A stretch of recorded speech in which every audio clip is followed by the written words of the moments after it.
excited about him? Is it Brock Purdy? Is it Kyle Shanahan? Because, again, if we're talking about how Brandon Aiyuk could have a chance to excel and eat in this offense, well, the amount of plays that are going to be drawn up for him and how Brock Purdy gets in the ball are probably the most important part. I don't think that when I hear Brandon Aiyuk and I hear ready to take off, he's going to have a breakout year. Yeah. Well, last year was a little bit of a breakout season. I mean, 1,000 yards. He separated himself from Debo in the sense he's a better route runner. He's more of the prototypical wide receiver. He probably could go be a number one on, I don't know, half the league. Yes. I do wonder, though, if Brandon Aiyuk is the type of person to be the diva wide receiver, or if he's the type of person to be okay with, hey, this week, you're 120 and eight receptions for a touchdown. This week, we need to be more of a decoy. We needed to run your routes, and we need you to open things up for our running game because we're going to pound whoever can't stop anything that we got in the backfield. I don't think Brandon Aiyuk is a diva-type wide receiver. I think that was flushed out by Kyle Shanahan early in his tenure when he was, quote-unquote, in the doghouse. And I think what Brandon Aiyuk, along with the rest of these guys, have most importantly at the forefront of their mind is we just want to win. Yeah, and that's why there's so much on this season. Because when everybody wins, what did Jamal Murray say for the Nuggets? When everybody wins, everybody eats. And they're all eating out there, and we understand that. I will say, though, Brandon Aiyuk from the doghouse days, that's a couple years ago now. You mature quickly. So this wide-eyed, bushy-tailed rookie, second-year wide receiver, oh my gosh, I'm trying to not tick off my coach and all those things. Once you get a little bit older and you get a little bit more dip on your chip, things change. And it's all right, man. I was in the doghouse. What was that, a couple years ago? Yeah. We all know what I can do. And we all know that I am not going to be able to do all that I can do in this offense. Now, if you win a Super Bowl, nobody's complaining. Or you can look at it like this. If you win a Super Bowl, you could think, Brandon Aiyuk, hey, I won my Super Bowl. Now I want to go be a number one somewhere. Not I want to continue to be part of this well-oiled machine. I want to be the main part of the machine somewhere else. So I think looking back on Brandon Aiyuk from when he was in the doghouse is completely different to now, to where he feels established. And we know Brandon Ayuk's background, and if you don't, JUCO guys, shout out to my JUCO Warriors out there. There you go. So once he was as I remember when I was reading it, he was a JUCO guy, and even though he balled out at JUCO, a lot of D1s didn't know if he could be a receiver. Arizona State decided he could be, right? So he's been through the grind. He's been through the war, and he wants to continue to prove to people what he can be. And we're going to talk a little bit about it later, Evan, when it comes to egos. Now, you might not be a high-level diva, but everybody has egos, specifically when you're talking about these athletes. We're going to talk about Nick Bosa in those terms as well. So when it comes to this specific season, I don't think we'll hear anything. But whether they win or lose, you could see, hey, man, y'all know what I can do, and I'm not able to do it on this team. What are we doing here? What are we doing? For the 510 Xfinity Mobile text line, I'm most excited about Steve Wilkes' potential effect on the defensive backfield specifically. That's from Adrian and Vallejo. I think that's something certainly to keep an eye on, a potential 3-safety method from Steve Wilkes. How is he going to allow Fred Warner, along with the rest of that linebacking core, to get downhill? Blitzing a lot more appears to be in the future of the 49ers. From the 415, we should be averaging over 300 yards a game coming from everywhere on the field. If the Niners buy in the team first, there's going to be no way that we don't win the Super Bowl. I don't know if I'm going to go that far, but taking Brandon Aiyuk, for example, everyone, I think, understandably talked about and understood the McCaffrey effect, right? How much better the offense was, how much more efficient they were, how many more points they put up on the scoreboard.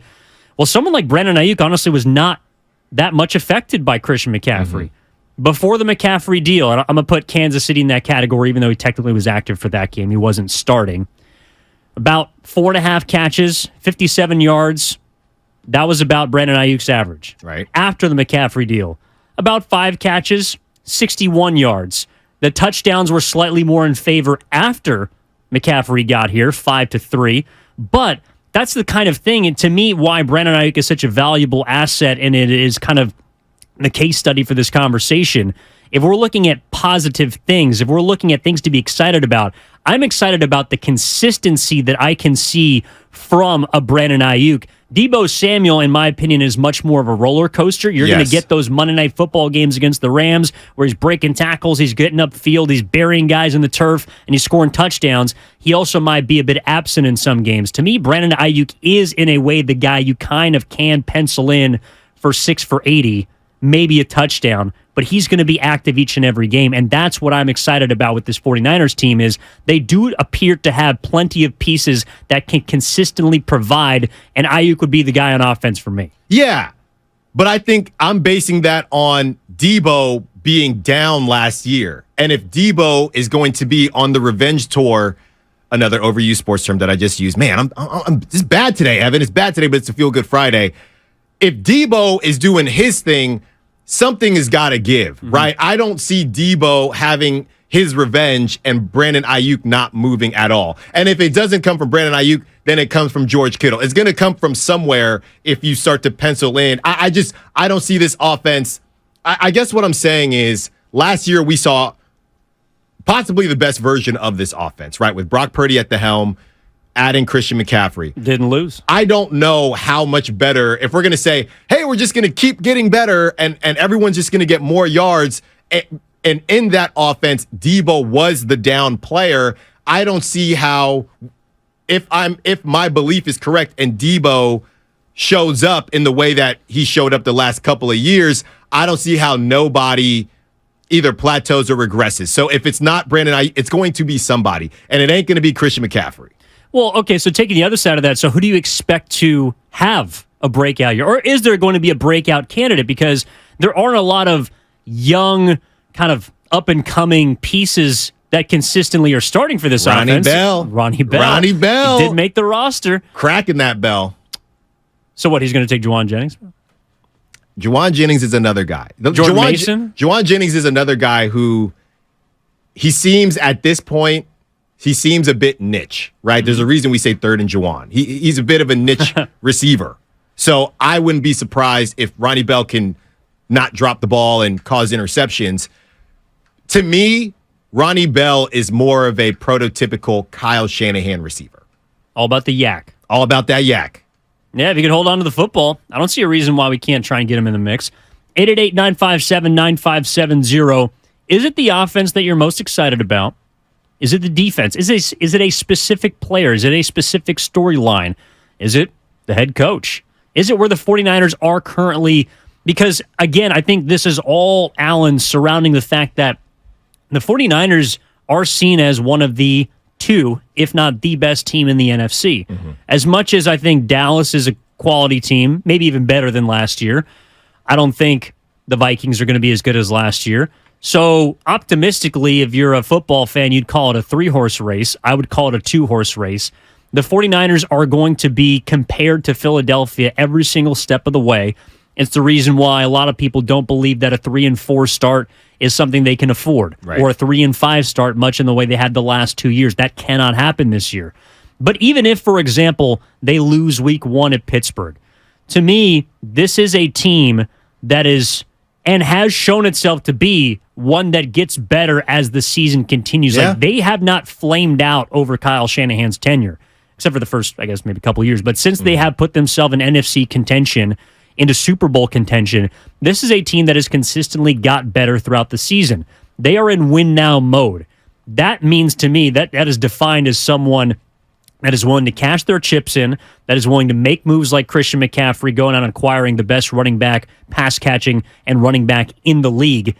Is there something about this 49ers team that you feel like is missing? Because to me, they have all the ingredients. Mm-hmm. It's just now about playing itself out. Yeah, and if someone's going to nitpick, they'll talk about the nickel situation and the kicker situation as well, which really could be one of the most important ones. We'll see what happens with Moody. But to your point, Evan, if you look at the odds, depending on what you're looking at, Caesars is what I'm looking at. The Niners have the third best odds to win the whole thing. They're tied with the Bills at plus 900.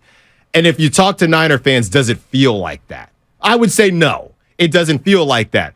The other side of that is these last couple years, right? These last, I don't know, what, three, maybe even 4 years. We'll go with 3 years. These last 2 to 3 years, the Niners have been in the top 5.